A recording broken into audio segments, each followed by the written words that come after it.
Konstitutsiya 1993-жылы 5-майда кабыл алынган.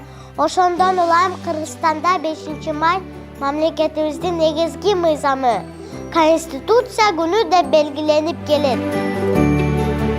Укук бул адамдын жашоосундагы эрежелер. Дүйнөдөгү бардык балдар бирдей укукка Балдар корголууга укуктуу.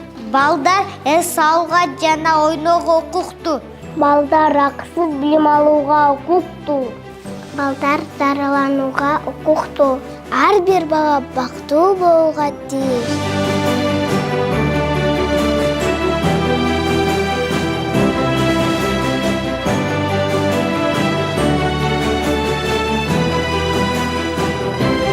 Балдар ата-энесинин жанында болуш керек. Биз айлана чөйрөнү коргоого милдеттүүбүз. Биз тазалыкты сактоого милдеттүүбүз. Биз улуттук баалуулуктарды сактоого милдеттүүбүз.